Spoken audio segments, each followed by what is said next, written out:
दोस्तों आदाब। मेरा एक शेर है। एक फूल खिलौने बेचने को फुटपाथ पे चक्कर काटे है। ये शेर जिंदगी के जिस पहलू की तरफ इशारा करता है, आज मेरे सामने एक ऐसी शख्सियत बैठे हुए हैं जो कि इस शेर को जी चुके हैं। उस इशारे को, उन पहलुओं को अपने ज़िंदगी में चरितार्थ कर चुके हैं। जी हाँ, एक ऑटो वाला मेरे सामने बैठा हुआ है जो कि देश और दुनिया में अपना नाम कर चुका है, सोनी टीवी के एक्स फैक्टर से। विशाल साहब बहुत अच्छे सिंगर तो हैं ही, अभी ताज़ा ताज़ा दोस्ती हुई है, इससे ये पता चला कि ये इंसान भी बहुत अच्छे हैं।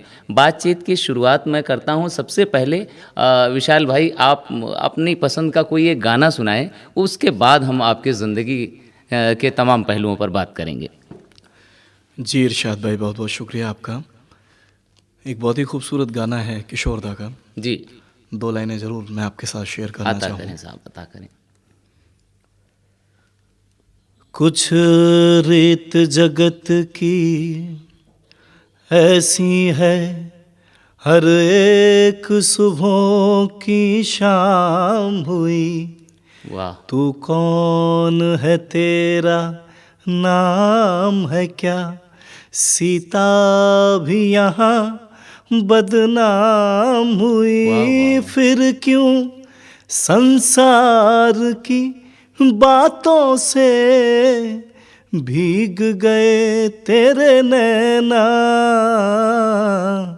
कुछ तो लोग कहेंगे, वाह वाह वाह। लोगों का काम है कहना।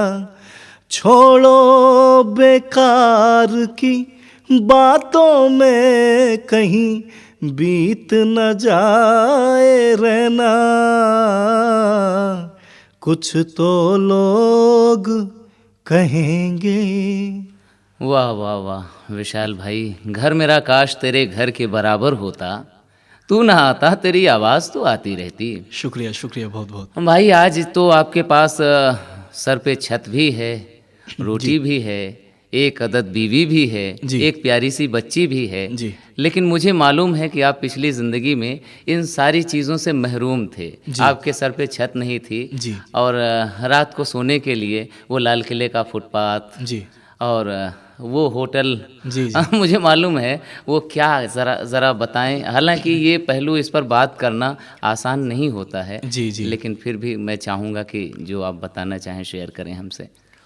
इरशाद भाई, याद है मुझे, करीब मैं जब 8 साल का था जी। तो मैं आज़ादपुर में पैदा हुआ। अच्छा अच्छा अच्छा। और जब मैं 8 महीने का था तो हमारी मम्मी का इंतकाल हो जी इंतकाल हो गया। और फिर तो आप जानते ही हैं कि पापा ने गया। जी दूसरी शादी की। उन्होंने भी अपने हिसाब से बहुत अच्छा किया कि हमारे बच्चे को हाथ से बना के जी खिलाना ना पड़े, मतलब खाना ना पड़े। जी। लेकिन हालात कुछ ऐसे रहे कि जब मैं समझदार हुआ तो कुछ ऐसी तकलीफ़ मुझे महसूस होने लगी। जब भी मेरे को कोई, मतलब मैं कोई काम कर देता था या अच्छा, मेरी तरफ से तो मुझे लगता था कि मैं अच्छा कर रहा हूँ। जी। लेकिन मुझे जब डांट पड़ती थी, मार पड़ती, मतलब बचपन से मुझे मार से बड़ा डर लगता था। मम्मी की मार हो, पापा की हो, तो मैं क्या करता था, घर से भाग जाता था। तो जब एक दिन ऐसा आया कि इतनी, मतलब बहुत ज़्यादा मार पड़ती थी, तो सिर्फ मैं ये सोचता था कि मैं बस यहाँ से कैसे भागूं। तो एक दिन जब मैं घर से भाग आया तो जहाँ मेरा जन्म हुआ था वहीं मैंने एक होटल में जी। गया और मैंने कहा, हम्म, सर मेरे को खाना खाना है, भूख लगी है। हम्म, तो उसके बदले में उन्होंने कहा कि खाना तो हम देंगे आपको, हम्म, लेकिन आपको काम करना पड़ेगा। अच्छा, दिल्ली में ही? जी। जी। तो हमने कहा काम क्या करना पड़ेगा? बोला कि ये कप प्लेटें, मतलब जो भी हैं, आपको हाँ हाँ। धोनी पड़ेंगी। हम्म, तो हमने कहा ठीक है। तो पहले तो उन्होंने भरपेट खाना खिलाया। हम्म। तो हमने अपनी जो शुरुआत करी वो उस होटल से की।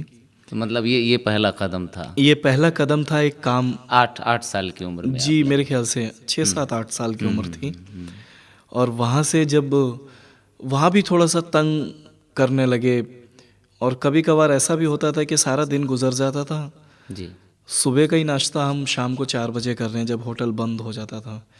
जब बिल्कुल लास्ट हो जाता था, सारे बर्तन धोने हैं, उसके बाद खाना खाना है। तो ऐसे गुजरते गुजरते 2-3 साल गुजर गए। घर वालों ने ढूंढा, फिर ले गए मेरे को, फिर मैं घर चला गया।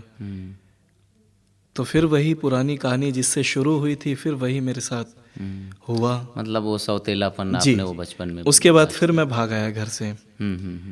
तो उसके बाद फिर मैंने साइकिल रिक्शा चलता है वो मैंने चलाना सीखा।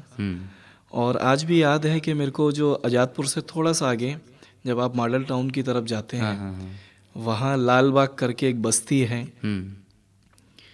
तो वहीं मैं क्या करता था कि जो रात को रिक्शे वालों से मैं बोलता था भैया हमें भी सिखाओ। तो उस टाइम मेरे से 12 रुपये किराया जाता था। अच्छा। तो हम क्या करते थे कि वो खाली सड़कों पे रात को हम गाने गाते थे जी। और रिक्शा चलाया करते थे। अच्छा, मतलब वो गाने का शौक बचपन से ही था। हाँ, गाने का शौक बचपन से था। और हमने मतलब हमें शौक था बचपन से। हमें किसी ने तालीम नहीं दी संगीत की। जी। और बचपन से ही गाने का शौक था, तो घर वालों को भी पसंद नहीं था कहीं। तो हमने रिक्शा वो रात में हम धीरे धीरे चलाना सीखते थे, क्योंकि जब हम चलाना सीख रहे थे तो एक तरफ ज़्यादा भगता था, क्योंकि चलाया नहीं था और उम्र भी हमारी छोटी थी। जी।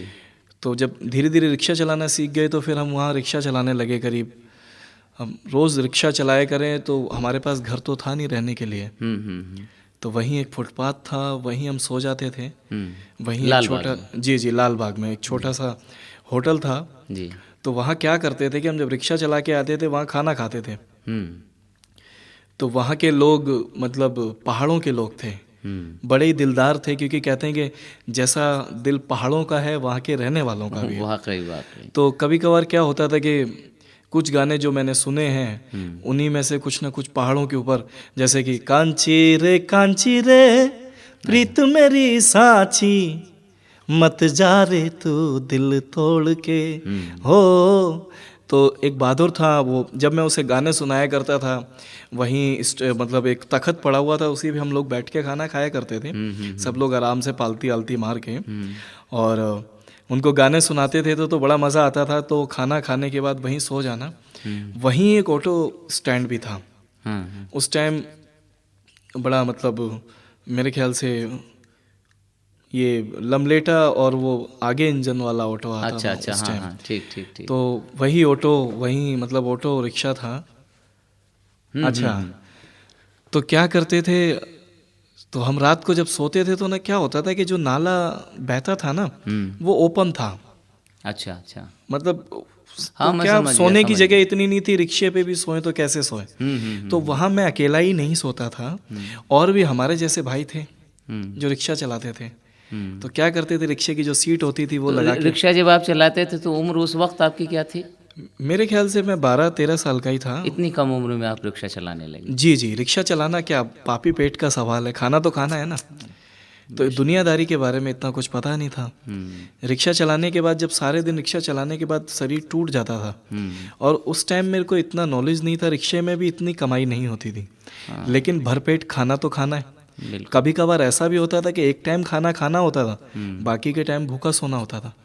तो धीरे धीरे हमने क्या किया, तो हम वहाँ सोते थे तो ऑटो रिक्शा वाले थे जो नाइट में चलाते थे। अच्छा। तो उनमें से मैं उनको थोड़ा गुनगुनाता रहता था। जो हमारे रिक्शे वाले भाई थे, कोई भोजपुरी में गाता था, कोई किसी लैंग्वेज में थोड़ा गुनगुनाते थे, कोई स्टाइल में, मतलब थोड़ा सा एक माहौल बना हुआ था। क्योंकि उस टाइम एक मतलब टैप रिकॉर्डर इतना होता नहीं था, वो रेडियो होता था। तो हमारे पास नहीं था कि हमारे एक फ्रेंड थे तो वो अपने रिक्शे में रेडियो लगा के सारे दिन चलाते रहते थे। तो रात को हम कुछ सुनते थे प्रोग्राम, जब आकाशवाणी का मेरे ख्याल से आता था। जी। तो हमने क्या कहते हैं, वहाँ रिक्शे वाले थे, हमने उनसे रिक्वेस्ट करी। हमने कहा सर हम आपकी गाड़ियाँ सबकी साफ़ करता था। रात को उनकी गाड़ियाँ मैं धोता था, चमकाता था। तो उसके बदले में हमें वो लोग क्या करते थे कि हमें अपने कोई सवारी, जैसे कि लाल किले की मिल गई, या अपना धोला कुआं की, या रात को कोई मतलब ISBT की मिल, कहीं की भी मिल जाती थी। तो हम क्या करते थे कि उनके आगे बैठे हुए हैं, तो उनके साथ हम रात भर बैठ के घूमते रहते थे। अच्छा, तो उससे क्या था कि हमें सीखने को मिलता था कि कैसे मतलब इस तरीके से आप ऑटो चलाना सीखे। जी जी। तो हमें हमें कम से कम 1-1.5 साल लग गई, हमने रिक्शा चलाना वहाँ से सीखा। रिक्शा चलाना सीखा तो हमारे पास ना तो कोई लाइसेंस था, हमारे पास ना कोई कागज़ था, हमारे पास कोई स्कूल सर्टिफिकेट भी नहीं था। तो कम से कम 8वीं क्लास पास चाहिए होता था। अच्छा। और कोई डॉक्यूमेंट्स चाहिए होता था कि आपका राशन कार्ड या होना ज़रूरी है। तो हमारे पास तो कुछ नहीं था। जब एक दिन ऐसा वक्त आया कि रिक्शा चलाने के बाद भी पेट नहीं भरा, तो हमारे एक जो रिक्शा चलाने वाले साथी थे तो उन्होंने क्या किया, फल की रेडी लगाना स्टार्ट कर दिया। अच्छा। भाई आजादपुर मंडी पास में ही थी। हम लोग क्या करते थे, रिक्शा चलाते थे तो अब भाई मंडी में सुबह सुबह लगा लेते थे जाके, जो पेटियां लेके जाते थे तो उनसे बातचीत गुफ्तगू होती रहती थी। तो गाने गाते रहते तो उनका भी मन अच्छा होता था, वो उनकी गाना गा गा के फल बेच जी जी देते जी आप। फल। तो हमने उनसे बोला हमें भी भैया फल की रेडी लगवा दो। तो हमें ये नहीं पता था कि एक पेटी मैंने सेब वो की, दोनों तस्वीरें, वो रिक्शे वाली भी जी, और जी। वो रेडी पर फल बेचते हुए, जी, वो जी। दोनों तस्वीरें बचपन की आपकी जी देखी जी हैं। जी। तो जी। इस तरीके से हमने पूछा, हमने कहा भैया कितने की क्योंकि हमें पता नहीं था पेटी कितने की आती है, क्योंकि उन लोग का तो वो लोग बचपन मतलब शुरू से ही काम कर रहे जी। हैं तो उनको ख़रीदारी का भी पता है। जी। तो एक दिन हम अमरूद लेके आए, जी। 4 पेटी अमरूद लाए, पैसा जुटाया हमने दोनों, किराए पे हमने वो ठेली ली जी। जी। और एक नया तराजू खरीद के लाए और हम 4 पेटी अमरूद लेके आए। अच्छा। उसमें से मेरे ख्याल से एक पेटी ख़राब निकल गया, कच्चा भी निकल जाता है तो ज़्यादा कच्चा कोई खाता नहीं है, कुछ पके ज़्यादा थे। तो हम धीरे धीरे अमरूद बेचना स्टार्ट कर दिया। तो शाम को पता चला कि हमने अमरूद जल्दी के चक्कर में इतनी जल्दी बेच दिए कि वो हम जितने के ख़रीद के लाए थे ना उसके आधे ही पैसे निकले। ओहो। तो फिर हमने वहीं की, तो गरीबी में आटा गीला।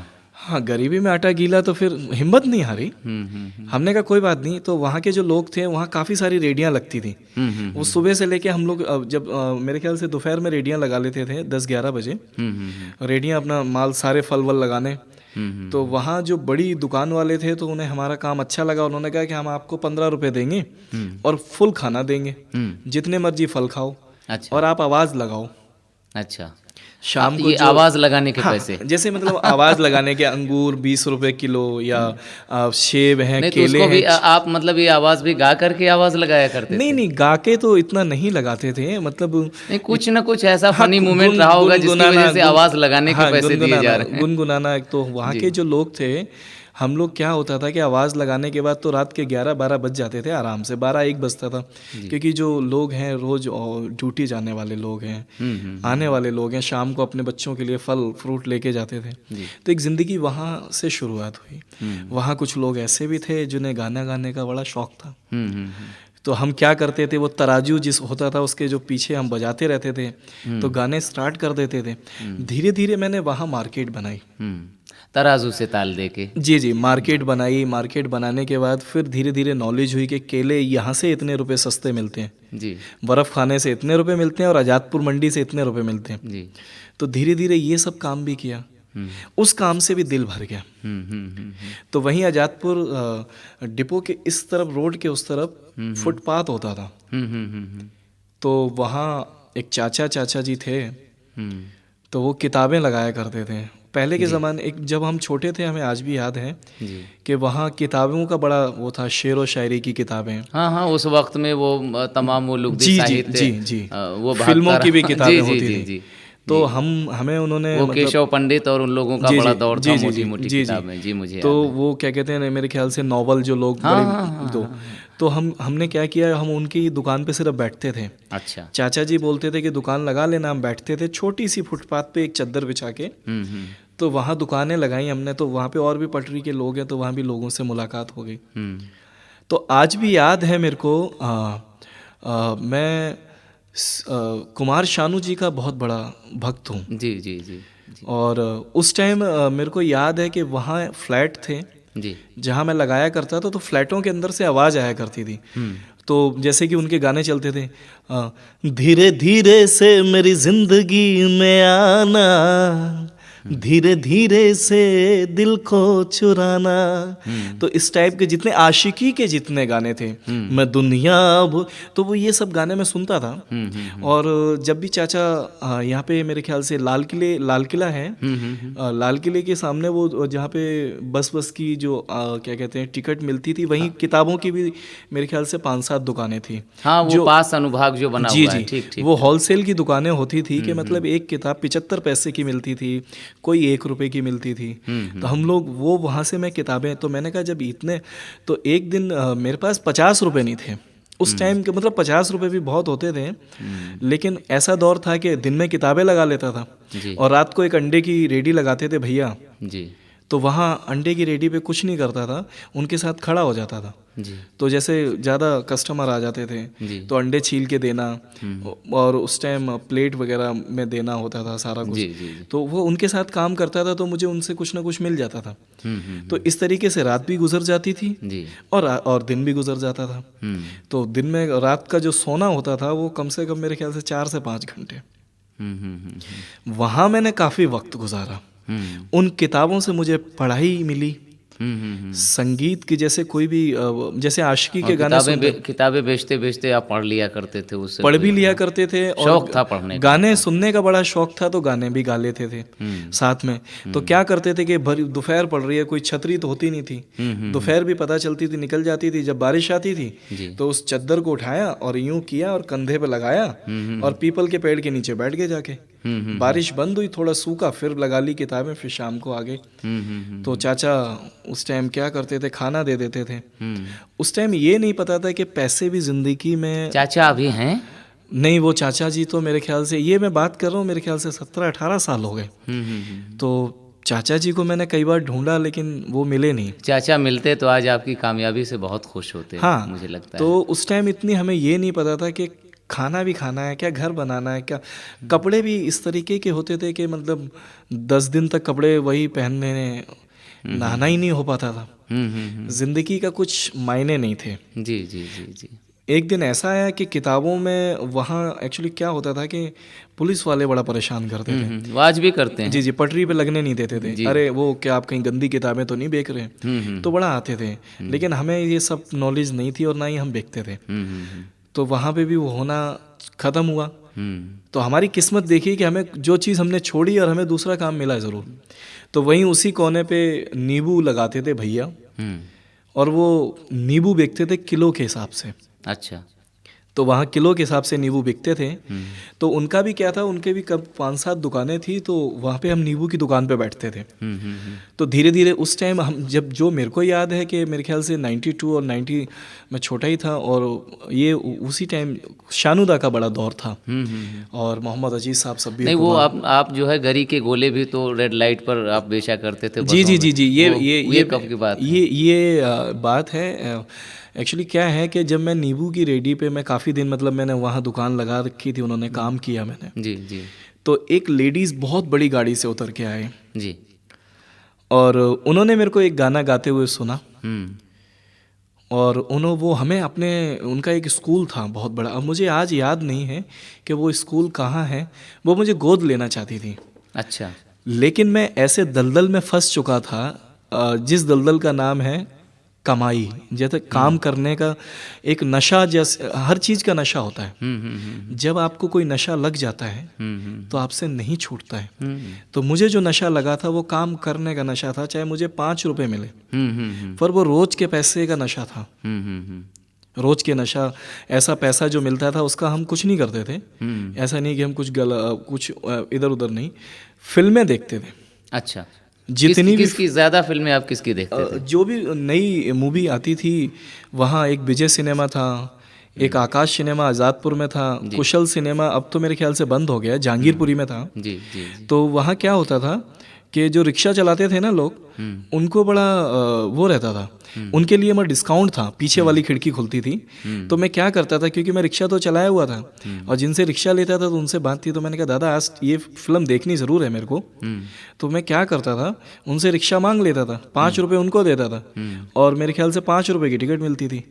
तो क्या सस्ते में निबट जाते थे, नहीं तो वो फिर वो 2 रुपये का अंदर कुछ ना कुछ खा लेते थे। अच्छा, वो मेरे ख्याल से 2 रुपये के केक टाइप का वो होता था, केक, छोटा सा केक का ऐसा नहीं होता था, हाँ, बड़ा खाने का शौक बिल्कुल था। बिल्कुल बिल्कुल। क्योंकि ऐसा भी वक्त देखा है मैंने रिक्शा चलाने के टाइम पे, जब मैं एक बारी मैं बताना चाहूँगा कि बारिश हुई रात को बहुत ज़्यादा, मैं पूरी रात बारिश में भीगा और भीगने के बाद मैंने सुबह रिक्शा चलाया। मुझे उस दौरान इतना बुखार आया कि मेरे पास पैसे तक नहीं थे और दवाई लेने के, मच्छरों ने खाया। तो जब वहाँ पे आज़ादपुर में एक डिस्पेंसरी है, वहाँ से मैंने इलाज कराया, तो मैंने 12 दिन भूखे गुजारे। ओहो, तो ज़िंदगी से मतलब शुरू से ही मुझे खाने पीने का शौक़ बहुत रहा।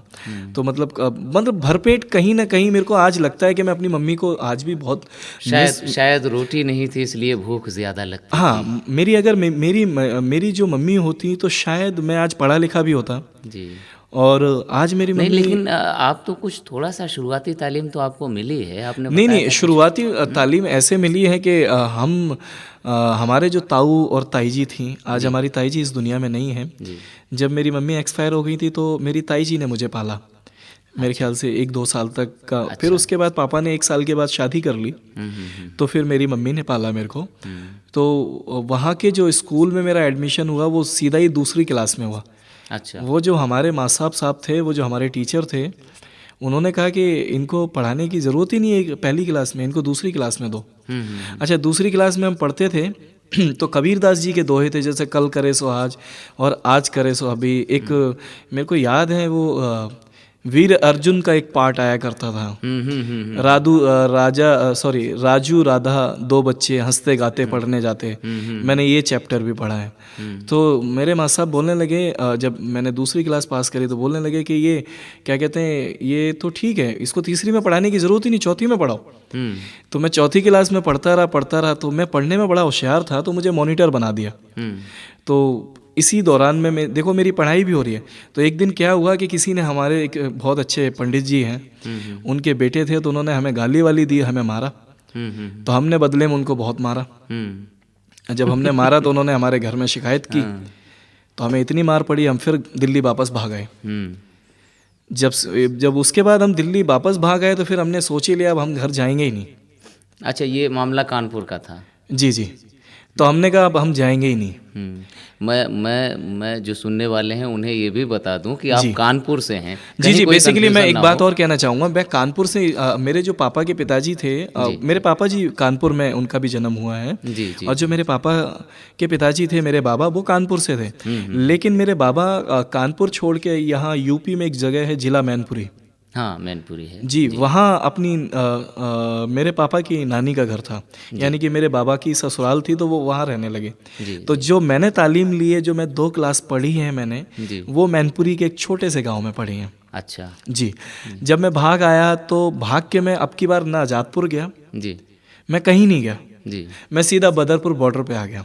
अच्छा, वहाँ बदरपुर बॉर्डर पे वही फिर इतना कोई जानता नहीं है कि नए इलाके में ना रहने का ठिकाना ना सोने का ठिकाना। जी। तो वहाँ एक गोलागरी बेच रहे थे सज्जन। जी। तो हम वहीं रेड लाइट पे बैठे हुए थे, हम देख ही रहे थे कि जब रेड लाइट हो जाती जी। जी। तो वो ए गरी गरी गरी गरी गरी गरी गरी गरी गरी गरी ए 5 का 3 5 का 3 5 का 3 2 का 4 2 का 4 ऐसे करके बेचते थे। मतलब छोटे छोटे थे वो मतलब 2 रुपए का भी बिकता था उस टाइम और 5 रुपए की भी वैल्यू थी, लेकिन वो था ऐसा कुछ करके, इतना याद नहीं है। आई थिंक 2 रुपए तो याद है, ठीक है। और तो मैंने उनको किनारे लेके गए, हमने कहा भैया हमको भी थोड़ा सा काम करना सिखाओ, गरी बेचना सिखाओ। हमने कहा नहीं गरी बेचना सिखाओ, लेकिन हमने कहा लाते कहाँ से ये बताओ। क्योंकि जहाँ से वो लाते तो उन्हें बना बनाया मिलता था, नारियल छिला हुआ काट पीट के एकदम फर्स्ट क्लास। हाँ, वो डिज़ाइन में बड़ा काटते भी तो हैं उसको, हमारे बस का अपने हाथों से तो है नहीं। जी। तो उस टाइम क्या होता था कि बदरपुर बॉर्डर पे मुझे याद है मेहरा पंप होता था जी, और वहाँ लाटरी बाजार होता था। जी जी जी जी। तो हम क्या करते थे, हम रेड लाइट पे बेचते नहीं थे, हम लाटरी बाजार में ही गरी गरी बेचते थे। अच्छा, वहाँ गरी बेचते थे। तो आपने स्टाइल वही अपनाया उनका जो था वैसे हाँ उसी नहीं तरीके उसी टाइप में गरी है, गोला गरी है, गोला गरी है भाई। अच्छा। तो स्टाइल में थोड़ा सा हमने लो ना साहब, ये देखो मीठा बहुत है, तो इस टाइप से गरी बेची। फिर हमने कुछ दिन काम किया, बहुत ज़्यादा दिन नहीं किया, उससे पेट नहीं भरा। क्योंकि ऐसा भी वक्त देखा कि पैरों में चप्पल भी नहीं होती थी, नंगे ही पैर, कभी नहाना हुआ नहीं हुआ, क्योंकि नहाओगे तो किसके घर नहाओगे, और नहाओगे भी तो कहाँ नहाओगे। तो महीने महीने गुजर जाते थे बिना नहाए।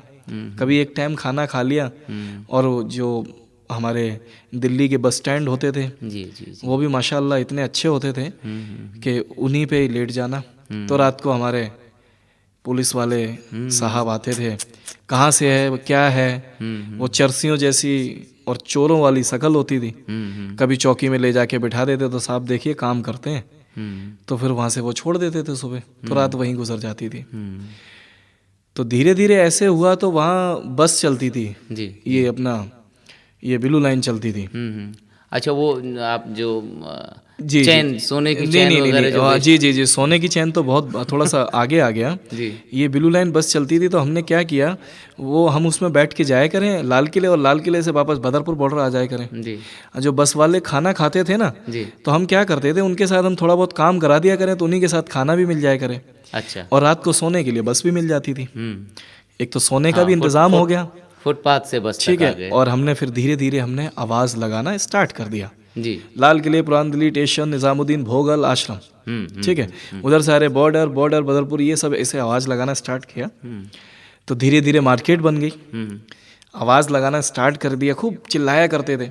पुरानी दिल्ली रेलवे स्टेशन पे 3:30-4 बजे ट्रेन आती थी, और कोड़िया पुल पे हम खड़े होते थे, आवाज़ लगा रहे हैं, गा गा के गाने। अब कोई नहीं आ रहा तो गाने ही गा रहे हैं। अब ये नहीं देख रहे हैं कि उसके आज तो आसपास वो की पुल ही पब्लिक नहीं हमें रहा। देख रही है। आज तो वो पुल ही नहीं रहा, पुल ही तोड़ दिया नहीं गया। नहीं, वो पुल तो तोड़ दिया, लेकिन हमें ऐसा ही नहीं लगता था कि आसपास में पब्लिक है। तो क्या करते थे, आवाज़ लगाते लगाते लोगों को गोद में उठा के बिठा लेते थे। मतलब हमने कहा सब जगह जा रही है ये, दिल्ली भी जा रही है, फरीदाबाद भी जा रही है, मथुरा भी जा रही है, मथुरा तक की सवारियां ले लेते थे, क्योंकि बदरपुर आगे जाके चेंज कर नहीं नहीं, वो आश्रम से मथुरा की बस मिलती थी एक, हाँ हाँ हाँ। और बदरपुर बॉर्डर से भी मिलती थी। जी जी। फरीदाबाद बदरपुर बॉर्डर से, तो थोड़ा सा झूठ बोलते थे। अब झूठ बोलते थे लेकिन सवारियों के अच्छे के लिए बोलते थे। वहाँ से हमने हेल्पर ही करी, खाना भरपेट मिलता था, और कपड़े धुले धुलाए कैसे मिलते थे कि एक दिन 2 चक्कर उतर जाते थे। सॉरी, सरिता बिहार में एक पेट्रोल पंप पे बहुत मतलब खेत था, टेबुल चलता था, वहाँ जाके कपड़े धो लेते थे, धो के नहा धो के पहन के खड़े हो जाते थे। गाड़ी जब आती थी उसमें बैठ के फिर अपना काम करना स्टार्ट कर दिया। मतलब हफ्ते हफ्ते 10 दिन बस में भी नहाने को नहीं मिलता था, क्योंकि सुबह हम मेरे ख्याल से हम 4 बजे उठ जाते थे, और डेली का काम था कि रात के 12-1 बजे 2 बजे सोना होता था। रात को गाड़ी खड़ी हुई, खाना खाया, गाड़ी के अंदर झाड़ू लगाया, झाड़ू लगाने के बाद डेस्कटॉप साफ किया पूरा, मंदिर मंदिर चमकाया, क्योंकि सुबह जल्दी उठना होता था। और उसके बाद गाड़ी को पूरा धोना, पानी कहाँ से लाए, धोना, आप शीशे ब्लू लाइन बस चलाते भी तो थे, कुछ दिन तक चलाई नहीं, भी थोड़ा बहुत चलाया। उसके बाद हमने जो फिर वही किताबें, पेन, चैन बेचना स्टार्ट किया। अच्छा। उस जमाने में 10 रुपए में, 10 रुपए की वैल्यू बहुत होती थी, 10 रुपए के 4 आइटम आते थे। एक चैन लेडीज की होती थी, एक जेंट्स की होती थी, एक अंगूठी जेंट्स की, एक लेडीज की। तो वो जो बेचने वाले थे ना, क्योंकि हमारा काम तो बस का था भाई, 6 बार जाना हमें बदरपुर बॉर्डर से पुरानी दिल्ली, जी और पुरानी दिल्ली से 6 बार बदरपुर बॉर्डर जाना है, जी। और 6 बार में बहुत सारे लोग चढ़ते थे। एक दिल्ली का रोड मैप आता था, एक इंग्लिश स्पीकिंग कोर्स आता था, एक जन्म पत्री वो आती थी, 50 पैसे की मिलती थी, हम 2 रुपए का बेचते थे। तो हमने क्या करते थे, वो देखते रहते थे। जी हाँ, गाड़ी तो चल रही है, चलने से पहले हम एक छोटा सा आइटम, हम ये वगैरह वगैरह, स्टाइल उनकी बेचने की अलग थी। तो ठहरे ऊपर वाले ने हमें तो कलाकार बना के भेजा ही था। आपने अपना स्टाइल डेवलप किया। तो फिर हमने डेवलप किया, हमने कहा भैया ये बताओ ये मिलती कहाँ है। तो उन्होंने कहा ठीक है, हम बेचने देते थे उन्हें बस में। तो उन्होंने हमारे दोस्त हो गए थे, क्योंकि बसों में चढ़ने नहीं देते थे। अब जो पुरानी दिल्ली से जो गाड़ी भर के आती थी, उसमें गांव से लोग आते थे, जी। नए भी लोग होते थे, पुराने भी होते थे। तो क्या होता है कि जब हम कोई नई चीज़ देखते हैं ना, तो गांव वाले हमेशा देखते हैं। तो 10 रुपए के 4 आइटम, तो मेरा जो स्टाइल था, जी हाँ बहनों और भाइयों, देखो जी गाड़ी तो चल रही है, चलते चलते हमारी एक मद्रास गोल्डन कंपनी ने एक गोल्ड मतलब इस टाइप का था जिसे कहते हैं हम नकली सोना। पानी लगे, साबुन लगे, कुछ भी लगे, लोहा लगे, पीतल लगे, रगड़ते रहते थे खंबे में, खरर खरर खरर होती रहती थी। लोग हमारी तरफ देख रहे हैं, ऐसे करते रहते थे। ठीक है, देख लिया और दिखाया, देखिए, तो लोग कहते थे घिसने से भी नहीं छूटा, क्योंकि वो छूटता था, वो धातु में ऐसे बनाया जाता था कि उसकी खो जाए तो गम नहीं, सोने से कम नहीं वाला। सोने से कम नहीं, खो जाए तो गम नहीं। तो 10 रुपए के 4 आइटम बेचते थे, तो एक आदमी हम अपना पीछे खड़ा कर देते थे, वो पीछे से आवाज लगा देते थे, भैया एक हमको देना। अच्छा साहब मैं आपके पास आता हूँ, तो सबसे पहले उन्हीं के पास चले जाते थे। उधर से पैसे अपने हाथ में दिखाने के लिए लगा ली, क्योंकि आजकल जैसे कि आज दिखावे की दुनिया है, दिखावे की दुनिया जब भी थी जी, तो क्या होता था कि हम बेचते थे इस टाइप से जी। बस ये धीरे धीरे ज़िंदगी शुरुआत हुई। तो फिर हमने फिर मैं वापस फिर एक बार फिर आज़ादपुर गया और मैं उनसे मिला जिन्होंने मुझे ऑटो सिखाया था, मेरे उस्ताद जी थे। तो मैंने उनका आशीर्वाद लिया और वो इतने अच्छे इंसान थे, उनसे मैंने रिक्वेस्ट करी, फिर मैंने रिक्शा चलाया, विदाउट लाइसेंस चलाया। अच्छा। दिल्ली में उतनी पहले ज़्यादा चेकिंग नहीं होती थी, क्योंकि सब लोग बड़े ईमानदारी से काम करते थे अपना। उन्होंने फिर मेरा अपने एड्रेस पे राशन कार्ड बनवाया। अच्छा। फिर मेरा लाइसेंस बनवाया और उसके बाद फिर मैंने शुरुआत करी अपनी लाइफ की रिक्शा चलाना। फिर मैंने वहाँ से रिक्शा चलाते चलाते फिर मैंने वो रिक्शा चलाया, मेरा लाइसेंस था। फिर मेरे को मैं साउथ दिल्ली में फिर आ गया। फिर मैंने साउथ लेकिन दिल्ली। विशाल भाई आगे बढ़ने से पहले जी, जी। एक मामला मुझे लग रहा है कहीं पीछे छूट रहा है। जी, जी। वो मामला ये है, मुझे मालूम है कि आप उसी दरमियान जहाँ की ये कहानी चल रही है, जी, जिस जी। पीरियड की, जी, जी। उसी पीरियड आप यहाँ से भाग गए थे मुंबई हीरो बनने के लिए। वो क्या है? हाँ बिल्कुल बिल्कुल याद दिलाया, बिल्कुल आपने याद दिलाया। ऐसा हुआ, भाई गोलागरी बेच रहे थे। गोलागरी बेचने के बाद हमको बड़ा गाने का शौक था, तो हमें किसी ने बोल दिया, अरे तुम यहाँ क्या कर रहे हो? हाँ, क्योंकि मुंबई में हीरो बनते नहीं, रोड पे हम क्या, हमें इतना नॉलेज नहीं था, क्योंकि म्यूजिक डायरेक्टर होते हैं, जी, जी। कोई लेखक भी होते हैं, सिंगर अलग होते हैं। तो हमें तो पहले ये पता था कि जो ये फिल्मों में हीरो मर जाते हैं, ये जिंदा कैसे हो जाते हैं। मतलब हम फिल्में देखते थे, इतनी नॉलेज नहीं थी, मतलब बचपने का ही दिमाग था। तो हमने क्या किया, हम आज भी याद है कि वो ट्रेन चलती थी पश्चिम एक्सप्रेस, हम तुगलकाबाद रेलवे स्टेशन से बैठे, लकड़ी के डब्बे में बैठे और वो गाड़ी रुकी मथुरा। अच्छा। मथुरा हम उतर गए और रिजर्वेशन वाले डब्बे में चले गए। पैसे थे नहीं हमारे पास, ना टिकट के लिए थे और ना ही खाने के लिए थे। पहली बार बॉम्बे जा रहे थे। हमने ये सोचा कि ये सब बॉम्बे वाले लोग हैं, कोई डायरेक्टर कुछ तो मिलेगा कोई। हम बैठे थे गेट की सीढ़ियों पे बैठे हैं और गाना गा रहे हैं। उस टाइम एक फिल्म भी आई थी जी, वो मेरे ख्याल से मिथुन दा की फिल्म थी, शपथ। अच्छा, शपथ। उसमें अल्ताफ भाई का एक गाना था, इश्क और प्यार का मजा लीजिए। जी, जी। तो हम क्या करते थे कि पहले हमें इतनी नॉलेज नहीं थी, तब म्यूजिक निकाल देते थे मुंह से ही, वो कॉपी हो जाता था, वो दिमाग में बैठ जाता था। टांग टांग टांग टांग टांग टांग टांग टांग टांग टांग टांग टांग टांग, इश्क और प्यार का मजा लीजिए, थोड़ा इंतजार का। इस टाइप से हम गाने गा रहे हैं। गाने गाते हुए तो थोड़ा सा क्या हुआ, रात हो गई। तो गाने गा रहे थे, एक सज्जन मिल गए, तो उन्होंने कहा भैया बहुत अच्छा गा रहे हो। बाथरूम के पास बैठे थे। तो हमें अमिताभ साहब बचपन से बड़ा पसंद है। अच्छा। तो हमने कहा कहाँ साहब गा रहे हैं, अच्छा गा रहे होते तो यहाँ थोड़े होते। तो उन्होंने कहा कि आ जाओ सीट पे। हमने कहा सर टिकट नहीं है हमारे पास। बड़ा मतलब हमने उस टाइम, हमें आज भी वो वाकया हमें बड़ा याद है। तो उन्होंने कहा कोई दिक्कत वाली बात नहीं है। तो हम वहाँ और भी हमने गाने स्टार्ट कर दिए। हमें पुराने गाने इतनी हमें नॉलेज नहीं थी, किशोर दा, रफ़ी साहब, मुकेश जी के गाने, जो चलते हुए गाने थे, जी, जी, जो हमने सुने थे, वो हमें याद थे। मैं सुन के गाने सारे याद हो जाते थे आपको? हैं जी जी। वो क्या होता था कि सुनने को मिल जाता था, अब पूरा गाना नहीं याद होता तो मुखड़ा स्थाई अंतराई हम कर लेते थे। जी, जी। कोई गाना ऐसा भी होता था कि स्थाई गा दिया बहुत है। उन्होंने कहा कि गाने सुनाओ, और हमने सुनाना स्टार्ट किया। जी। चाय वाले आए तो चाय पिला दी हमको, चने वाले आए तो चने खिला दिए, खाना देने वाले आए तो खाना खिला दिया। गाने के फायदे हैं। हाँ, ये सब ये गाने के फायदे हैं। तो उन्होंने बोला कि आपको क्या कहते हैं, खाना मिलेगा, कल टिकट की टेंशन मत लो, टीटी आएगा हम संभाल लेंगे। तो ऐसे हम बॉम्बे पहुँचे। बॉम्बे पहुंचने के बाद वो अपने घर चले गए और मैं बॉम्बे बॉम्बे कहाँ पहुंचे आप? तो बांद्रा में कूद गए थे। हाँ, वो कूद क्या गए हैं जी, हम तो एक्चुअली दिल्ली वाला फार्मूला अपनाया था आपने। वो इसलिए आजमाया था क्योंकि हम इस दरमियान जब हम पुरानी दिल्ली रेलवे स्टेशन के पास जब हम ब्लू लाइन में हेल्परी करते थे, जी जी। उससे पहले हमने कुछ दिनों दिल्ली रेलवे स्टेशन पे चाय की रेडी पे भी काम किया। तो हमें पता था कि कौन से रास्ते से निकल जाना है। जी जी जी। मतलब कहीं टीटी कहाँ खड़े नहीं होते यहाँ से माफ़ी चाहेंगे। जी जी जी। तो निकल जाते। तो हमने सोचा जब जैसा दिल्ली में स्टेशन है वैसा बॉम्बे में होगा। जी। पानी मंगा दूं मैं आपके लिए? नहीं नहीं नहीं, बहुत बहुत शुक्रिया, बिल्कुल। हम्म। तो पहुंच गए तो हमने देखा एक लड़का हमारी तरफ बड़ा घूर घूर के देख रहा है। गली थी पतली सी। जी लोगों ने हमें ये बोला था कि बॉम्बे में एक हाथ और पैर काट देते हैं और काट के भीख मांगने के लिए। जी जी जी। तो हमारे जहन में तो वही बैठा था क्योंकि बम्बई हम पहली बार गए। तो हमने सोचा ये दिल्ली की ब्लू लाइन चलती है वैसे ही भक्के चढ़ जाएंगे। तो हम जैसे ही बाहर निकले, रोड आया, एक बस जा रही थी रेड कलर की, हम उसमें चढ़ गए। तो एक सज्जन घंटी ऐसे टक टक टक टक बजाते हैं, ए किधर किधर किधर। तो मैंने कहा सर ये मेरे को चौपाटी जाना है, समंदर देखना है। बोला वहाँ लाइन में लगो जाके पहले। पैसे नहीं थे वहाँ तो नियम है लाइन का। लाइन में लगे। हमने कहा भैया कितने पैसे लगेंगे? उन्होंने कहा कि 50 पैसे लगेंगे। तो हमारी जेब में 25 पैसे नहीं थे, 50 पैसे कहाँ से देंगे? तो हमने कहा थोड़ा हमें रास्ता ही बता दो, हम जाएं कैसे? तो टैक्सी चलती थी जो हम फिल्मों में देखते थे, वही रोड हमें बॉम्बे में देखने को मिले। फिएट चल रही है और वो 2-2 मंजिले वाली बसें चल रही हैं। अमिताभ साहब की एक फिल्म देखी थी मैंने, मजबूर। जी जी जी। और उनकी बहुत सारी, अमर अकबर एंथनी देखी मैंने, बहुत सारी फिल्में देखी और भी बहुत सारे।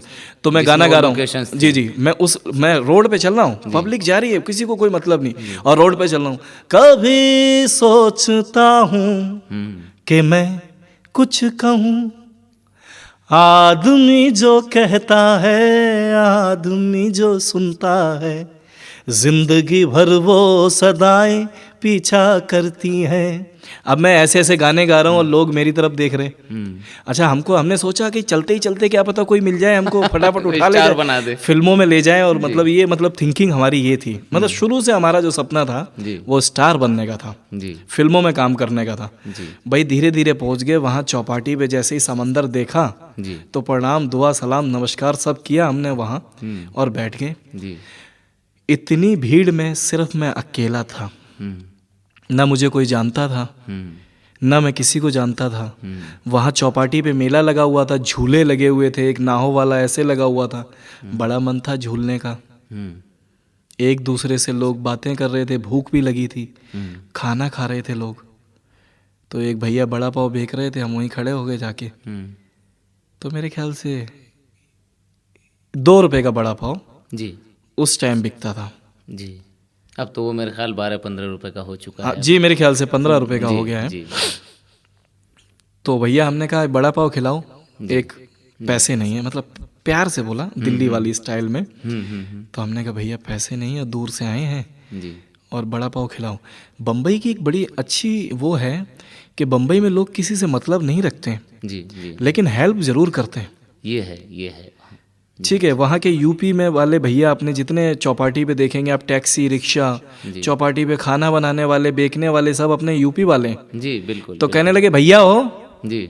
हमने कहा जी भैया नहीं, कानपुर से हैं जी। ठीक है। उसके बाद वहाँ हमने कहा भैया खिला दो। तो मतलब बहुत देर हो गई, खिलाया ही नहीं उन्होंने। तो एक सज्जन, तो हमने उनको रिक्वेस्ट किया तो उन्होंने कि बड़ा पाव खिला दिया। आज भी याद है कि मैंने चौपाटी पे 4 दिन भूखे बिताए।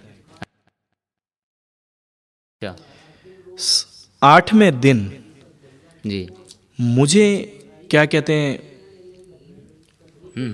8वें दिन मुझे जब नहीं बर्दाश्त हुआ तो हम फिर पूछ के बांद्रा स्टेशन का रास्ता वहीं बैठ गए। तो जनता एक्सप्रेस चलती थी जी, उसमें बैठे और अगले 3 दिन के बाद हम दिल्ली वहीं उतर गए आके। अच्छा, मतलब वो सफ़र 3 दिन का ही रहा? वो वहाँ सफ़र 8 दिन का था। ना हमें कोई जानता था। हमने बहुत सारे गाने गाए रोड पे, हमें कोई बुलाया ही नहीं किसी ने जी। फिर नहाया धोया भी नहीं था, समंदर का पानी इतना खारा था जी। पानी वानी हाँ, ये एक टाइम पे कहा जाता था कि मुंबई में डूब मरने के लिए तो पानी की कोई कमी नहीं है, हाँ पीने के लिए पानी की बहुत कमी है। हालांकि अब वो कमी कुछ हद तक पूरी हुई है, लेकिन मैं महसूस कर सकता हूँ कि जिस वक्त आप गए होंगे उस वक्त ये कहावत पूरे तौर पर लागू होती होगी। जी जी। तो फिर हम वापस दिल्ली आ गए और हमने दिल्ली में आके अपना पुराना काम फिर स्टार्ट कर दिया। जी, स्टार्ट कर दिया फिर वही ब्लू लाइन बस, हाँ, वही फिर वहीं फुटपाथ, हेल्परी वही कंडक्टरी लाइन। करना, वहाँ खाना खा रहे हैं आराम से, 3 टाइम खाना खा रहे हैं। जी उस्ताद जी ने बोला बेटा एक गिलास जूस अपने लिए रख, अपने लिए हम भी ला रहे हैं। उस्ताद जी की सेवा करते हुए जी दोपहर में खाना मिलता था, रात को खाना मिलता था। जी नौकरी थी, गाड़ियों को साफ करना, जी पीछे 6 वाली सीट को सो जाना आराम से। जी मच्छर लगते थे, जी। आदत पड़ चुकी थी। वैसे विशाल भाई, ये जो जिस तरह की ज़िंदगी आपने जी है, जी इसमें अक्सर अक्सर बच्चे दिग्भ्रमित हो जाते हैं, राह से भटक जाया करते हैं, जी और वो बहुत गलत रास्तों पर, आप जानते हैं कि वो कहाँ कहाँ किस जी किस जी तरह जी से भटक ज़रूर। जाते हैं। लेकिन ये बड़ी खुशी की बात है और वाकई आपकी तारीफ़ करनी होगी कि जी ना ही आप भटके लक्ष्य से, ना ही किसी ऐसे गलत रास्ते पर चले जहाँ से लाना मुश्किल हो जाए या नामुमकिन हो जाए। जी जी ये बहुत अच्छी बात रही। इसी दरमियान आपने संगीत सीखा तो नहीं, ये तो मैं जानता हूँ, लेकिन ये भी जानता हूँ कि थोड़े वक्त तक आपने सीखा है। हाँ, जी मैंने थोड़े से वक्त तक सीखा है। हमारे मेरे एक बड़े भैया हैं, मेरे दोस्त हैं, मेरे गॉडफादर हैं, जी मिस्टर पवन श्रीवास्तव। जब मैं उनसे मुलाकात मेरी हुई, जी उनसे भी मुलाकात जब मेरी हुई, जब मैं बॉम्बे से आ गया, मैंने ब्लू लाइन में कुछ महीने काम किया। जी काम करने के बाद मैं गुरु जी के पास गया, जी और जब मैं उनसे मिला तो उन्होंने मेरा जब ये काम, रिक्शा लाइसेंस और ये राशन कार्ड बनवाया। जी। वो ऑटो वाले गुरु जी जी जी जी जिन्होंने जी। सिखाया। मैं फिर उन्होंने मुझे अपना ऑटो भी एक भैया का दिलवाया किराए पे। जी तो मैंने वो रिक्शा भी चलाया, क्योंकि पेट्रोल की गाड़ी होती थी और उस टाइम पेट्रोल उतना नॉलेज नहीं थी कि मतलब किस से कितने पैसे कहाँ मांगने चाहिए। हम्म, तो उसी दौरान हमें पवन श्रीवास्तव जी हमारे रिक्शे में बैठे, और उन्हें जाना था आदर्श नगर से रोहिणी।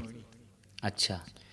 तो गाने गा रहे थे, उन्होंने कहा बहुत अच्छा गाते हैं आप, हम्म, और उन्होंने एड्रेस दिया और अपने घर का नंबर दिया। जी हमने संभाल के रखा, हमें उनसे तालीम मिली। जी। उसके बाद फिर भी हम, क्योंकि फिर क्या होता है सर। पवन श्रीवास्तव साहब, जी जी। जब उनसे सीखा आपने? जी जी, सीखा मैंने थोड़ा सा उनसे, बहुत कुछ वो सीखा। गाते थोड़ा थे? वो गाते भी थे, सिखाते भी थे। अभी हैं? जी बिल्कुल हैं। जी और उन्हीं का आशीर्वाद है अपने। उन्होंने मेरे को, जब उनसे मैं पहली बार मिला जाके उनके घर, जी जी जी तो उन्होंने मेरी बहुत हेल्प करी। जी। कपड़े अच्छा देखे विशाल जी। भाई, जब आप इसके ये सोनी का जो एक्स फैक्टर है जिससे आपकी मकबूलियत हुई, जी। सारे लोग आपको जानते हैं, इसमें जब आप गए थे तो कैसे, कोई प्री प्लान करके पहले से तय था कि हाँ ऑडिशन में नहीं जाना नहीं, है? ऐसा कुछ नहीं था। मेरी ये बात है, ये मैं तारा अपार्टमेंट में अभी भी रहता हूँ, कालका जी में। जी और मैं रिक्शा ही चलाता था, मतलब मैं नाइट में चला रहा था उस टाइम। जी और मेरे को टाइफाइड हो गया था, जी और मैं 1 डेढ़ महीने से बुखार में था। जी हालात ऐसे नहीं थे, एक छोटे से कमरे में, और मेरी वाइफ जी और मेरी बेटी मेरे ख्याल से 2 साल की थी। जी ऐसा भी वक्त देखा हमने कि हमारी वाइफ ने हमारे साथ 5 दिन 6 दिन भूखे भी बिताए, जी और इतने पैसे नहीं थे। तो मैंने अपनी बेटी को अपने ससुराल में छोड़ा, उनकी नानी के घर। जी तो मेरी बेटी की देखभाल वो लोग करते थे, जी। मैं और मेरी वाइफ यहाँ रहते थे। हम्म। तो एक दिन क्या हुआ, मुझे बुखार चढ़ा हुआ था, कंबल ओढ़ा हुआ था, क्योंकि ठंडी दे के बुखार आता था मुझे। जी जी तो मेरी वाइफ ने बोला कि, तो मैंने कहा अभी गाड़ी का किराया भी नहीं निकाला है। तो सुबह मैं 4 बजे निकला जी और ओखला मंडी पे ऑटो लगाया। जी मुझे एक सवारी मिली दरियागंज की, जी। वहाँ जहाँ आज आप जी जी बैठे हुए हैं, जी जी इंटरव्यू कर जी रहे जी हैं। जी जी यहीं ये गोलचे के सामने। जी। यहाँ की भी सब्जी मंडी है, लेकिन वो जनाब थे, उन्होंने 2 बोरे क्या कहते हैं सब्जी के थे। हाँ, ये मोती महल के जी पास जी में सब्जी मंडी जी, लगा मैंने था। वहीं जी उनका उतारा। जी वहाँ से मेरे को एक सवारी मिली, जी मैं यहाँ आ गया अजमेरी गेट। जी अजमेरी गेट जब मैं आया, तो वहाँ एक लेडीज़ और एक उनके फैमिली मिली मुझे, जी जिनको जाना था परी चौक। जी। परी चौक, नोएडा। जी, ग्रेटर नोएडा। जी और उनको जाना था। तो वहाँ पे सब लोग धैया वाला हिसाब है, जो कलाकार जन है सब बहुत सीनियर हैं, ऑटो रिक्शा वाले। जी जी तो वो अपना, उनका काम क्या ना, 4 घंटे सवारियों को काटते हैं, जी उसके बाद पूरा दिन फ्री रहते हैं। जी तो वो बड़ा परेशान थे, तो मेरे पास आए। मैं उनके पास गया, वो मेरे पास नहीं आए। क्या है ना कि दिल्ली में बॉम्बे वाला हिसाब किताब नहीं है। यहाँ तो एक सवारी मिल जाती है, 50 ऑटो वाले उधर ही चले जाते हैं। तो मैंने कहा देखो, मैं लेके तो चलूँगा आपको, लेकिन टोल आपको देना पड़ेगा हम्म और मैं 200 रुपये लूँगा, हम्म और जो भी पुलिस को पैसा देना पड़ेगा आप दोगे, नहीं देना पड़ेगा तो वो आपकी किस्मत और मेरी किस्मत। हम्म तो उन्होंने कहा ठीक है चलो। हम्म तो जब मैं जा रहा था, हम्म जाते टाइम तो मैंने इतना ध्यान नहीं दिया, हम्म परी चौक से वापस आ रहा था, हम्म खाली था, कोई सवारी मिली नहीं, हम्म और डर भी लगा हुआ था कहीं कोई पुलिस वाला ना मिल जाए, रोक लेगा तो खामा खूम के लेने के देने पड़ेंगे, सुबह का टाइम है, इतने ही पैसे कमाए। तो देखा कि रोड पे एक्स फैक्टर में एक्चुअली क्या है ना कि सोनू निगम जी जो जज थे वो नहीं थे, पहले कोई और था, किसी और का होर्डिंग्स लगा हुआ था, पढ़ाई लिखाई का पता नहीं था, एक्स फैक्टर ऐसे बना हुआ था, जी जी इतना बड़ा, लोगो और बना हुआ माइक बना हुआ था। मैं जब भी कहीं माइक देखता था तो मैंने कहा यहाँ संगीत का कार्यक्रम जरूर चल रहा है, चाहे वहाँ कुछ ना हो। तो हमने देखा वहाँ बड़ी लंबी लाइन लगी हुई, बहुत सारे रिक्शे वाले भी खड़े थे, हमारी वर्दी ठीक जैसी थी, जी जी जी और जैसे हालात में थे शेप वैसी थी, कंबल ओढ़ा हुआ। जी तो कंबल उतारा और खड़ी करी साइड में गाड़ी। मैंने कहा आज की डबल दिहाड़ी लगेगी, लाइन में लग के देख लेते हैं, क्योंकि अपने ऊपर भरोसा हमें नहीं था, सच्ची बताएं हम आपको। इतने सारे रियलिटी शोज आए, सोचा कि क्लासिकल नहीं सीखा यार तुमने तो तुमको कौन लेगा, हमने अपने दिल में ये बिठाया हुआ था। लेकिन हमने उस दिन देखा, हमने कहा हर आदमी लग गए लाइन में, हमारे कपड़े देख के और सामने वाले के कपड़े देख के बहुत फ़र्क लगा। लोगों ने मतलब अजीब तरीके से देखते हैं ना कि वो अच्छे कपड़े पहन के गिटार बिटार लेके चार पांच लोग गुनगुना रहे हैं, गाने गा रहे हैं, हम खड़े हुए हैं। लेकिन हमारी किस्मत इतनी अच्छी थी कि जो चैनल वाले शूट नहीं करते हैं तो वो लोग कैमरा लेके, आदित्य नारायण जी वो लोगों से, लोग जो गा रहे हैं उनका पूछ रहे हैं उनसे कि आपको कैसा लग रहा है और क्या आप हैं, कैसे हैं। तो उनकी नज़र हमारे ऊपर पड़ी, वर्दी में देखा उन्होंने हमें, तो आए और कहने लगे कि क्या करते हैं भैया। हमने कहा रिक्शा चलाते हैं। उसके बाद बोले वो क्या गाते हैं। हमने कहा जी कोशिश कर रहे हैं जी। हमने कहा, तो उन्होंने हमें क्या किया, लाइन में से निकाला और एक इंटरव्यू किया हमारा एक कमरे में ले जाके अंदर, आदित्य जी ने, आदित्य नारायण जी ने। जी।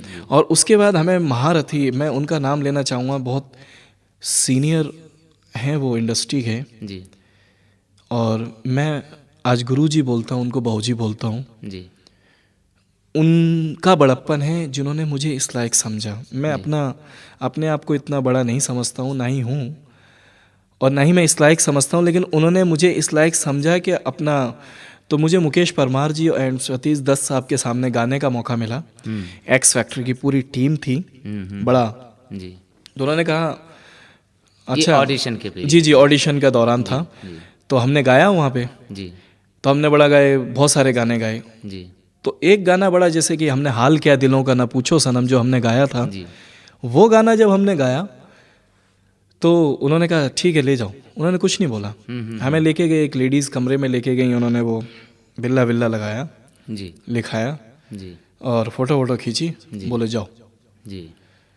तो गए और वहाँ के रिक्शे वाले बड़ा खुश हो गए, अरे हमारा मतलब ऑटो रिक्शा वाला, बड़ा प्राउड फील हुआ सब लोगों ने। चाय वाय पिलाया, बिठाया, फिर भैया घर आ गए। तो पैसे तो उतने कमाए नहीं थे, बीवी को बोला हमने कि आज ऐसे ऐसे हम करके आए। तो वाइफ ने सोचा मजाक कर रहे हैं, तो ठीक है हम रिक्शा चलाने लगे। फिर वही सुबह अपना रिक्शा चलाने के बाद 2 महीने के बाद मुझे जिनका मैंने नंबर दिया था उनके यहाँ पे कॉल आया। और फिर अच्छा, मुझे नंबर भी किसी और का दिया था? हाँ मतलब नहीं, उस टाइम देखो फ़ोन तो चले थे, ज़्यादा वो वाली बात नहीं है, लेकिन हालात ऐसे थे कि मेरे पास फ़ोन भी नहीं था। ले सकते, तो नंबर आपने दूसरे का दिया हुआ था एक्स फैक्टर में। तो दिया नंबर उनका मैंने, और उन्हीं का ही मेल आईडी दिया। हमको ये भी नहीं पता था कि ईमेल एड्रेस होता क्या है। उनका फ़ोन आया तो हमने रिक्शा साइड में लगाया, हमने कहा भैया बोलिए। उन्होंने कहा कि आपको बम्बई आना है। अच्छा। तो हमने कहा ठीक है सर आ जाएंगे। तो यहाँ से दिल्ली से जो सेलेक्ट लोग हुए थे उनको एक लोगों को नंबर दे दिया था। तो उन्होंने हमारी टिकट विकेट करा दिया। तो वहाँ जब गए तो 5 स्टार होटल देख के हैरान रह गए। अरे हमने कहा ये तो 5 स्टार हमेशा आपने दूर से देखा था, पहली बार उसके नजदीक। गोरेगांव फिल्म सिटी में एक होटल है मूवी स्टार। जी जी जी। वहाँ रुके जाके जी। तो देखा वहाँ बड़े बड़े धुलंधर लोग, गाने बजाने वाले। तो एक दिन रुके और सुबह ही हमारी शूटिंग थी 6 बजे। हमको गाना सुनाया गया, रिहर्सल कराई गई। जी। तो हमने फिर गाया, लेकिन हमें उस दिन भी बुखार चढ़ा हुआ था। जब मैं शूटिंग कर रहा था तो मेरे को 102 103 ऐसी कुछ फीवर था, खड़ा नहीं हो जा रहा था। सोनी ने मेरा इलाज करवाया और मैं वहाँ रहा इतने दिन, ठीक हुआ, इतना अच्छा खाना खाने को मिला, कपड़े भी धुले धुलाए मिले और मैं सिलेक्शन मेरा हो गया। फिर मैं वापस दिल्ली आया, फिर दिल्ली रिक्शा चलाने लगा, फिर वापस जाए। एक्स फैक्टर नहीं, वो एक्स फैक्टर का शूट हो गया मेरा। अच्छा, मैं वापस आ गया। जी जी जी। अब वापस आके क्या करूँगा साहब, रिक्शा चलाने लगा। फिर बुलाया तो फिर चला गया। पैसे वही लोग देते थे, मुझसे कुछ नहीं लिया उन्होंने। जी जी। किराए का, आने जाने का पैसा, खाने पीने का जो भी खाया आपने वो सब लोग पे करते थे। चैनल ने पे किया। जी। फिर रिक्शा चलाया, फिर गए, फिर रिक्शा चलाया, फिर गए, फिर रिक्शा चलाया। ये कितने महीनों तक चला ये सिलसिला? ये चला मेरे ख्याल से 5-6 महीने, 4-5 महीने चला मेरे ख्याल से। जब मेरा फाइनल शूट हो रहा था गोवा में, तब श्रेया दी की टीम में मैं सेलेक्ट हुआ। जी। गोवा से फिर मेरा शूट हुआ, मैं आउट हो गया। जी। वापस मैं दिल्ली आ गया। जी। मैंने बहुत हल्के में लिया था कि मैं इतने बड़े चैनल पे काम करके आया हूँ। मुझे नहीं पता था। जिस दिन मेरा एपिसोड रिलीज हुआ था, टेलीकास्ट हुआ, मैं उस दिन रिक्शा चला रहा था। उस टाइम तो मेरे पास फ़ोन था, एक LG का छोटा सा फ़ोन, मैंने 500 रुपये में ख़रीद लिया था। तो मेरे एक भैया थे, उनका फ़ोन आया।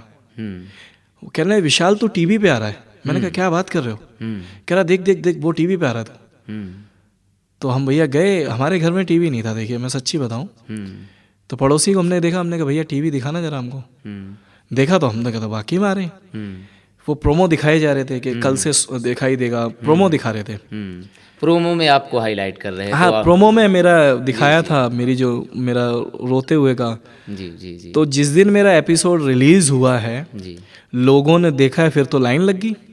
जिस मोहल्ले में रहता था, अरे ये तो वही रिक्शे वाला है। मेरी बेटी और वाइफ, चेंज तो कुछ हुआ नहीं था, वर्दी पहन के ही निकलता था, बाल उसी स्टाइल से, शेव उतनी थोड़ी बहुत थी।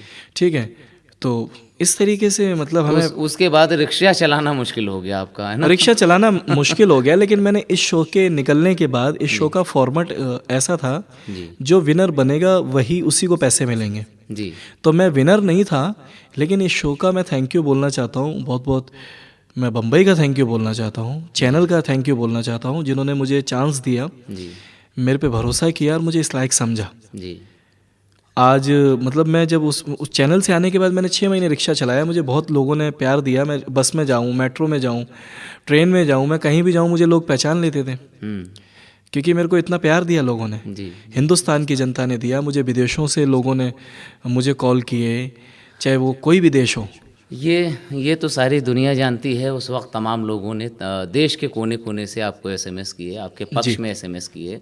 मैं जहाँ तक मुझे इल्म है कि लता जी ने भी आपकी तारीफ़ की। हाँ, और आपसे जी अभी जब सतीश दत्त साहब, देखिए लता जी का बड़प्पन है। जी जी जी। नहीं तो मैं तो उनके पैरों की धूल नहीं हूँ। धूल क्या, जो पैरों में जो लगी हुई धूल होती है ना, धूल का भी एक ज़र्रा होता है। मोहब्बतें आपकी हैं, जी। मैं उस अपने आप को मैं वो ज़र्रा भी नहीं समझता हूँ। तो लता जी ने दादा से पूछा, जब दादा ऑडिशन साइलेंट ले रहे थे इंडियन आइडल का, तो मैं दादा का आशीर्वाद लेने गया था। तो दादा बहुत खुश हुए, पूरी प्रोडक्शन टीम बहुत खुश हुई, सबने प्यार दिया मुझे।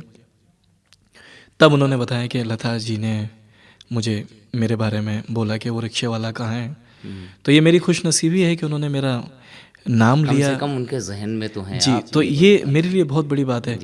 तो इतना पता नहीं था, नॉलेज नहीं थी। मोहब्बतें तो आपको सारी दुनिया से मिली। जी, मुझे प्यार पूरे हिंदुस्तान से, पूरी दुनिया से। ये मोहब्बत, ये प्यार ये मिला तब जब चैनल पर आपका एपिसोड टेलीकास्ट हुआ। लेकिन उससे पहले आपकी ज़िंदगी में जिसने पहली बार, मुझे लगता है कि जिस मोहब्बत ने दस्तक दी, वो आपकी बीवी हैं। जी। वो आपकी ज़िंदगी में उस शख्स की ज़िंदगी में जिसकी हम ज़िंदगी अभी पिछले 1 घंटे से बातचीत करते आ रहे हैं, इस ज़िंदगी में आपकी पत्नी कैसे दाखिल हुई? वो दाखिल ऐसे हुई, एक्चुअली मैं वही रिक्शा चलाता था, तो वो लाजपत नगर में पढ़ती थी जी, गवर्नमेंट स्कूल में जी।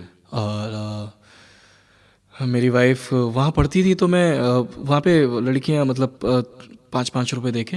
जी तो हम लोग क्या करते थे कि दोपहर का टाइम होता था, सवारियाँ इतनी होती नहीं थी, जी तो स्कूल से बच्चे छूटते तो उन्हें बिठा लेते थे। तो उनसे मेरी वाइफ से उसी दौरान हमारी मुलाकात हुई थी। जी वो उस समय 12वीं क्लास में पढ़ रही थी जी और धीरे धीरे मुलाकात हुई। उन्हें पता नहीं क्या लगा, क्योंकि मैं अपनी वाइफ का शुक्रिया अदा इसलिए और करना चाहूँगा और हमेशा करता रहूँगा कि मैं उस लायक नहीं था जब उन्होंने मुझसे शादी की थी। जी और मैं आज भी मतलब मैं ये नहीं कहूँगा कि मैं उनके लायक नहीं हूँ, लेकिन वो उनका जो ओहदा है वो मेरे से बहुत बड़ा है। जी कि न वो पढ़ी लिखी थी और मैं कहाँ पढ़ा लिखा नहीं था, एक रिक्शा चलाने वाला।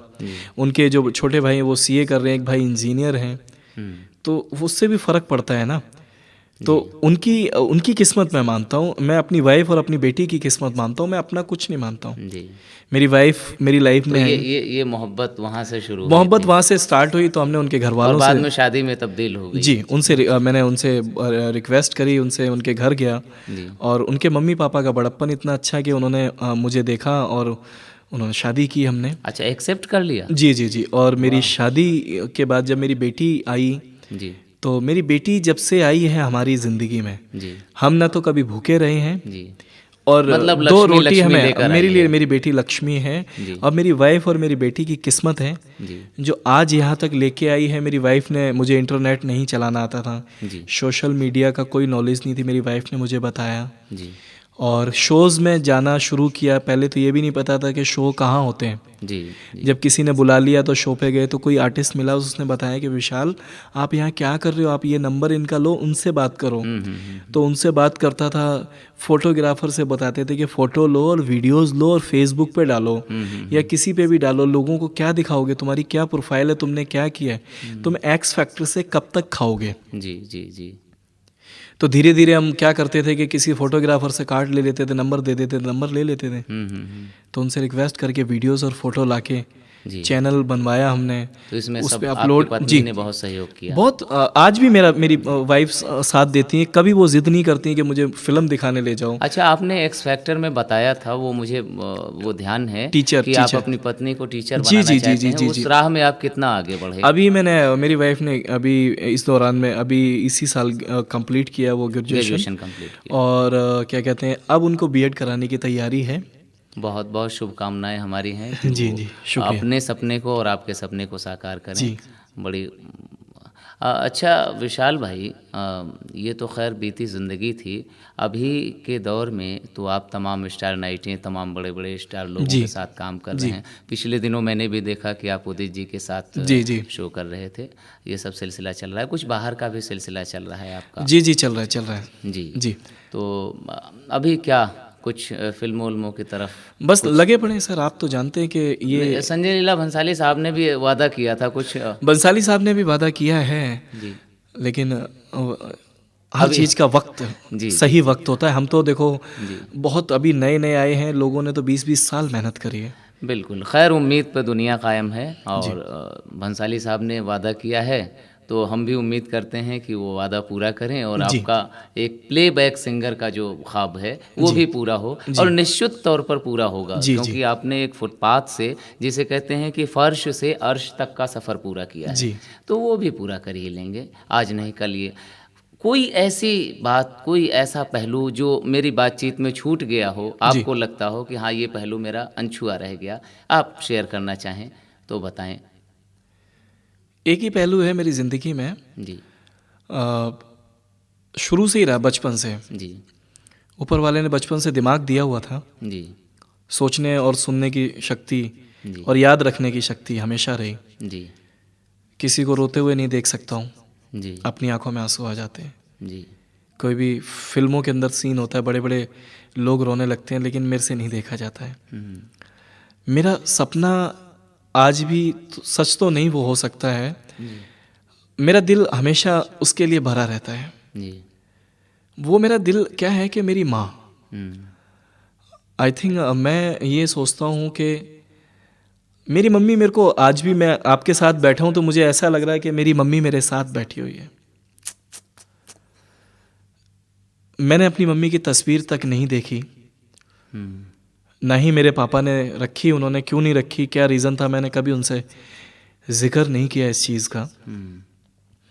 लेकिन कमी महसूस होती है तो उस मोहब्बत की, मेरी वाइफ बहुत अच्छी है, हर चीज़ की मतलब किसी चीज़ की कोई डिमांड नहीं करती है मेरे से, प्यार देती है, और जो हम जैसा घर में मतलब हर चीज़ में मेरे मेरा भाई साथ। विशाल भाई, मेरा एक शेर है कि एक पाके तुझे जी लिए हमने कई रिश्ते, जी माँ बाप भी, महबूब भी, बेटी भी, बहन भी। जी तो कोई बात नहीं, जो एक अच्छी पत्नी होती है उसके अंदर एक माँ भी है, एक बेटी भी है, एक बहन भी है, और पत्नी तो है ही।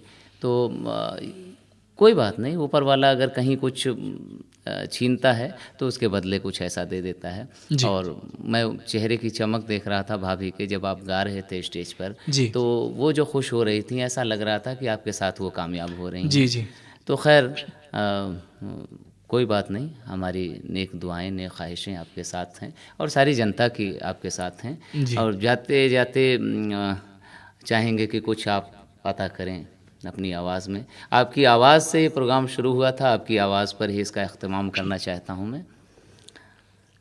एक गाना बहुत ही खूबसूरत है, जब मम्मी की बात आई तो देख सकता हूँ मैं कुछ भी होते हुए, देख सकता हूँ मैं कुछ भी होते हुए, नहीं मैं नहीं देख सकता तुझे रोते हुए, नहीं मैं नहीं देख सकता तुझे रोते हुए। एक दिन बिगड़ी किस्मत संवर जाएगी,